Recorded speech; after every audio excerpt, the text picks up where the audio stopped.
So we'll continue with Yuko Muto. She's a Japanese doctor. She immigrated here, and she also occurs to be the wife of our friend Tetsu, the organizer of the event. So last year there was an amazing talk. I keep talking about it. It was about how they raise their kids to be multilingual. So it's it's going to be amazing. So. Thank you for choosing my session. My name is Yuko Muto. I'm a Japanese doctor who got married to Taiwanese, Japanese, Canadian polyglot in Japan. So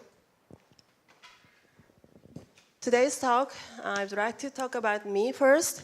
Then I want to talk about why I decided to come to Canada in 2016. And next, life with polyglots, and at the last part, my pretty Ronnie Young's bonus track, okay? So, about me. I am from Nagasaki, this beautiful city, also known as a victim city from the atomic bomb in 1945. And I grew up here until age of 18, and I went to Tokyo for 6 years to spend time for university years and work. And after that, I decided to be a doctor, and I went back to my hometown. Also, in my medical university year, I went to Montreal General Hospital in Cracksip and spent time here, sometimes here. So about languages, I'm a native Japanese, and in Japan, actually, Japanese education system about English education system officially starts from age of 12 at my age. Now, from age of 10 or something, but it's a little bit or too late to be a very fluent English speaker. And about meeting with a polyglot guy, I met him in Tokyo at my workplace in 2008. From my childhood, even though I could not speak English very well, I had a desire to live abroad in future. So when I met him, I really astonished. I was very astonished to see this polyglot who can speak 8 languages. I never seen a person like him before. So in my mind, I had a desire to have our own kids like him in Canada. So there is a possibility to live abroad for me. From 2011 to 2016, I was very busy. Here, I got married in 2011, and I had an exam. Also, I had an exam to enter medical university in Nagasaki. And then I had a boy in third grade. And at the 4th grade, I had a girl while I'm studying medicine. And after that, I continued medicine and education. Then I finished final exam, and I got a license in 2016. During my university year, I decided, I had a concern about living abroad in some way, because Ronnie was born in Nagasaki, and I had a career in Nagasaki. So both of us had a kind of language barrier. So in my mind, what should I do? What should I do? And I decided to move Canada in 2016. Japan is well known as a very beautiful country and lots of anime or very enriched culture. So it's very great to visit. This country has a very great reputation for tourism. But a real Japanese lifestyle is kind of very hard for raising multilingual kids like us. For example, usually we have to work very hard, of course, and with long working hours, with less vacation days. And as a mother, there is very poor support for working mothers. For example, in Tokyo, there is a huge waiting list for kids for daycare. So if you choose a private daycare, you have to pay $3,000 per month per child. That's why lots of Japanese mothers quit job and be with kids. So it's very hard to be working mother in Japan. Also, there is a low level of international education, including languages and the cultures in Japan. Because we have a Tokyo Olympic in 2020, we are struggling we have to be very global. So they're trying to change their education system. It's kind of it's too late. So I cannot, because I already had a child, I could not wait for my child to live in Japan. So I decided to leave Japan. And also, we have a natural disasters or lack of natural resources. We have a nuclear power plants with these natural disasters. So we decided to move to Canada. And here in Bromont, we are living in Bromont now. I realized this is a very ideal place for kids. Also me, because there is lots of nature and sports facility for playing with kids, and enriched languages and cultures. And okay. Okay. 戻るのはどこ? Okay. Sorry. Okay. In Japan, when I go back to Japan, I kind of find it very hard to spend the time with kids because there is not a lot of facilities for kids. Also, I was worried about my career or language barrier in Canada. But I found Canada is they have a very good system for immigrants. And in Quebec, there is a great support by provincial. And there is lots of ways to study French, or there is a career support for foreign medical professionals too.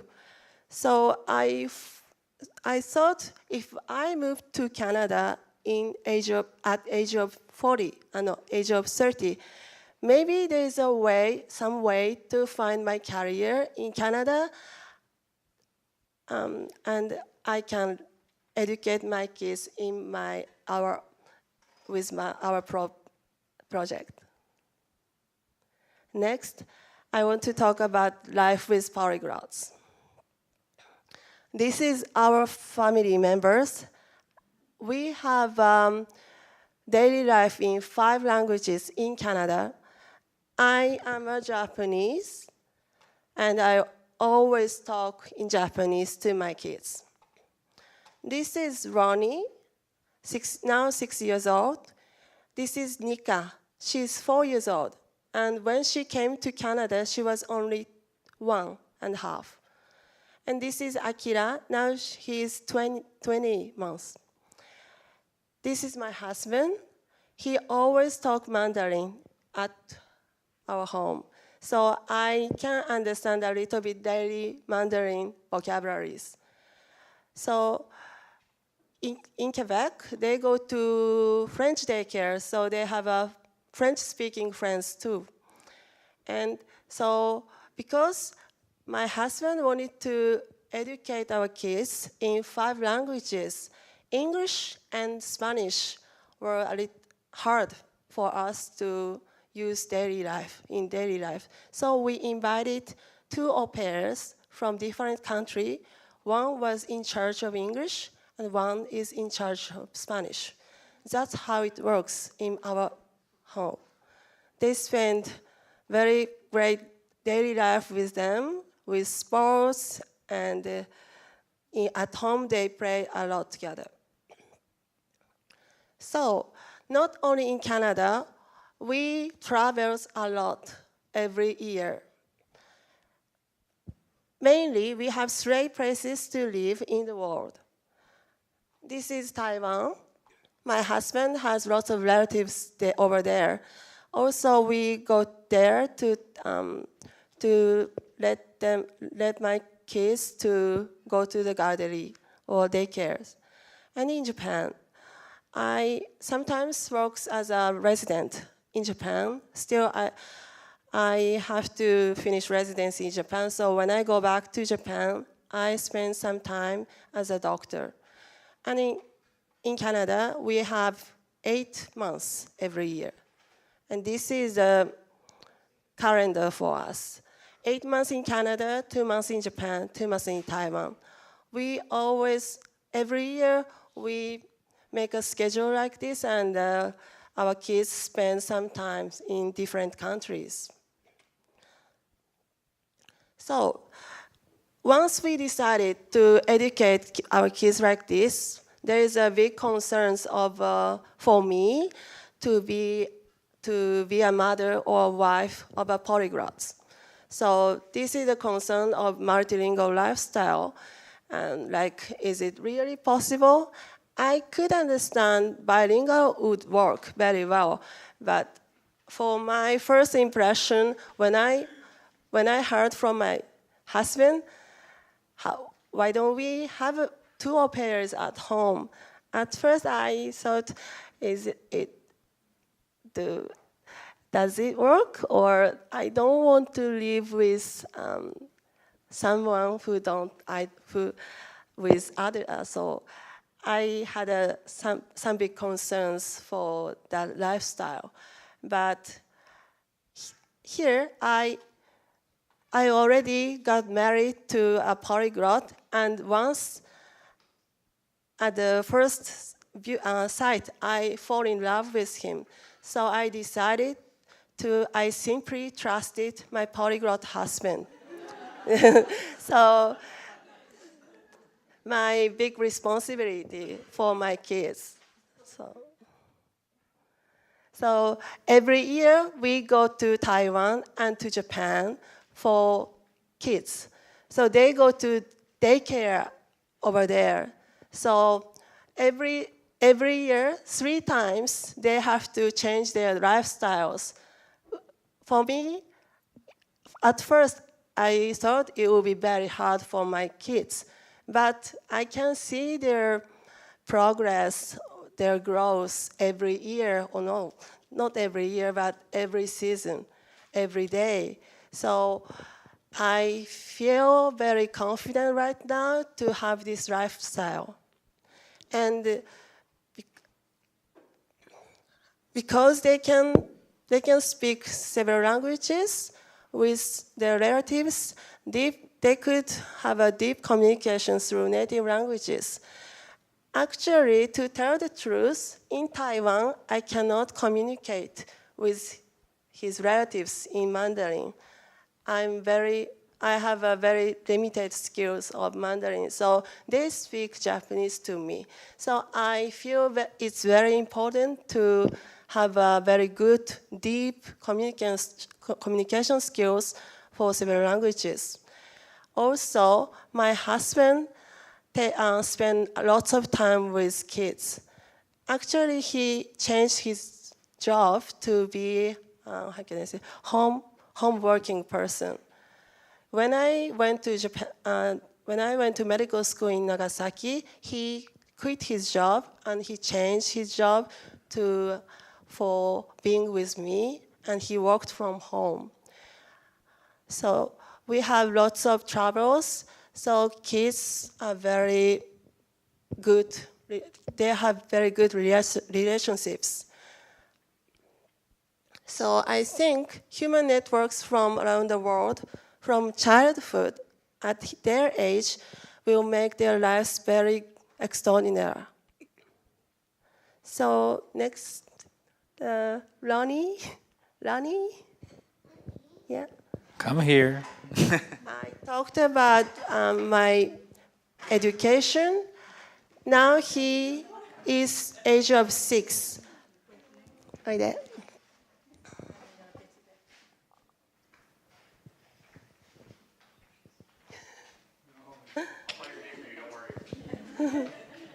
Okay. He will introduce himself from now. Bonjour, je m'appelle Ronnie et j'ai 6 ans. J'ai perdu ma première temps cette année. Je vais à la petite école de la Chantignole.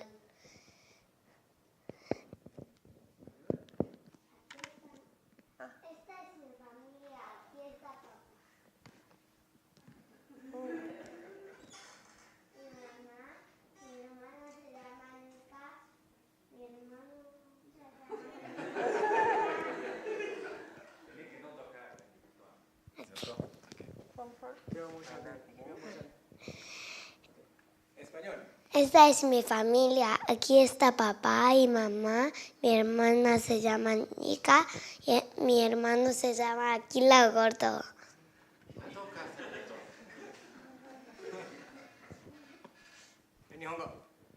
僕は音楽が大好きです。僕のドラムを聴きたいですか？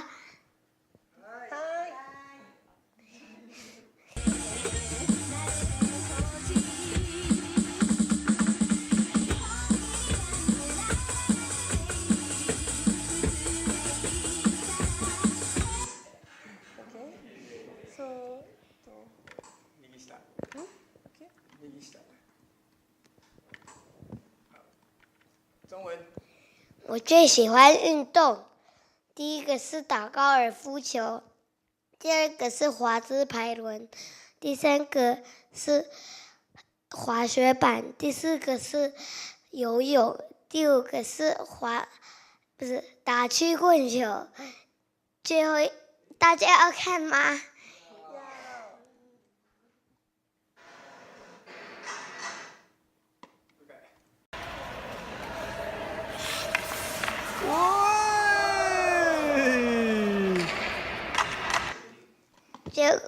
最后一个也是滑雪板，大家要看吗？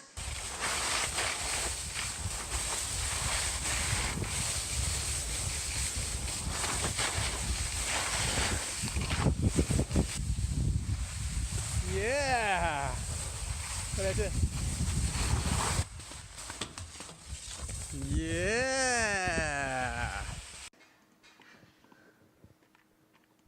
Last in English. I have friends from around the world. This is my teacher from Taiwan. This is Ruben and Adriana from Mexico.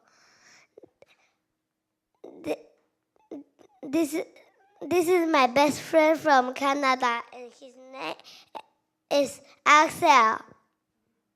This is Bella, my girlfriend from Russia. This is my Japanese girlfriend, and her name is Akshan. Thank you, everybody. Gracias. ありがとうございました。谢谢大家。Merci beaucoup tout le monde.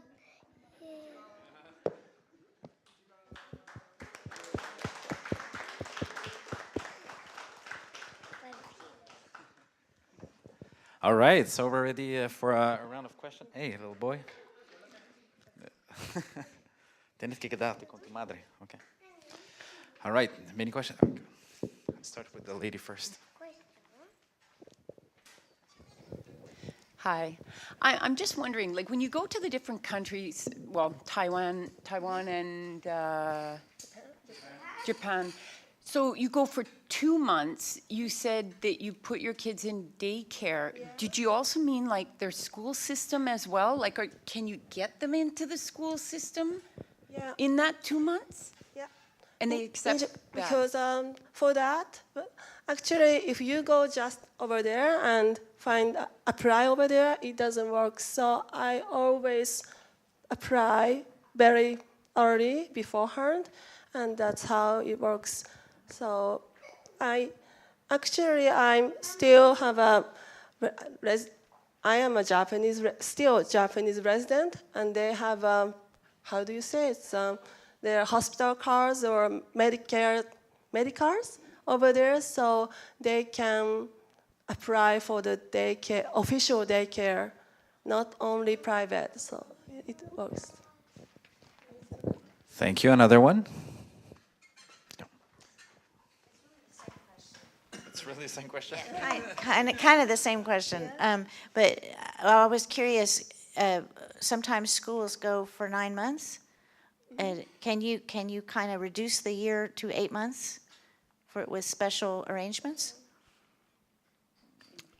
Yeah, in Canada, can you reduce the school year to 8 months, like, with special permission? Because he is still kindergarten students, and this year we asked to his teacher if he can leave in April. Yes. This year he left April, and we asked, do we have to have a homework for him? They said no, because he is already in lots of material subjects. So we think in the future, this year he will be our first grade in elementary school. So later on, we have we need some kind of adjustment for that. Like 2 months in Taiwan, only few weeks in Japan for seeing relatives. Yeah. Oh, yeah. It's your turn. Thank you. Do all of your children have a Japanese name, a Chinese name, and an English name? How do you address them at home so they don't get confused? Or do they? Okay, it's a good question. Actually, we had some kind of his name is Ronnie, but his own name I can't pronounce very well. So can you introduce your name in Mandarin?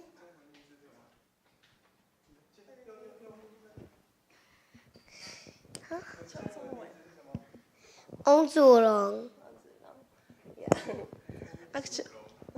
Actually, he doesn't have a Taiwanese nationality, so I registered his name in Japan in Chinese style.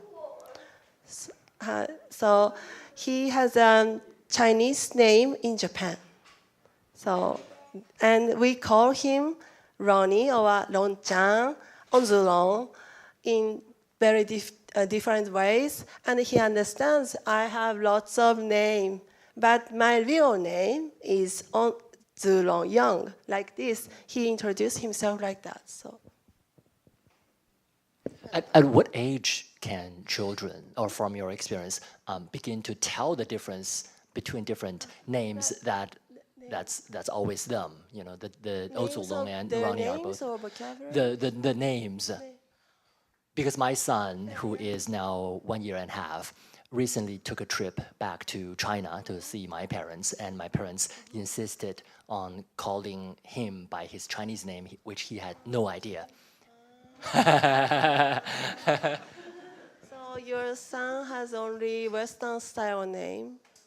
So Well, we call him Lucas because he's born in Canada, but he does have his own Chinese name. So I just found it interesting that the name itself confuses the children sometimes. But because he's still 18 months, it should be, in that way.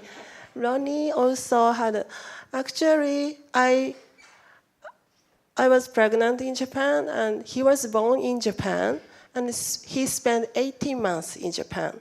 And after that, he went to Taiwan to learn English and Mandarin. So he went to English daycare in Taiwan before coming to Canada. At that time, at the age of 18 months, he confused everything. He talked to me in Mandarin sometimes, but I didn't understand at all. So he realized, oh, this is my mother is in charge of Japanese. She doesn't understand Chinese like that. So there is some periods for them to confuse everything, not only their names. But I think it's good to encourage you to have the video chat with your parents, with your kids, and they can call them their name in daily basis. So. We have time for other questions. Okay, perfect.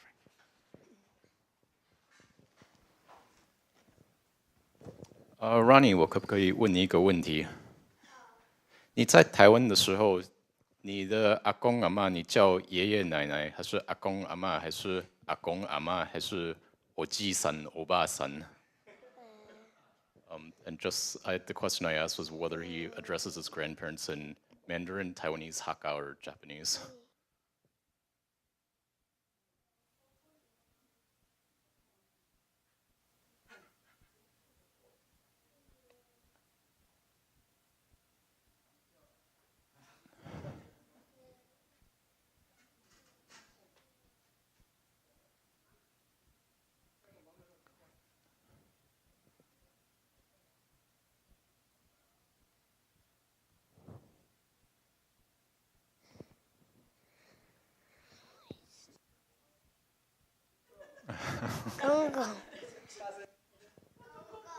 公公跟婆婆。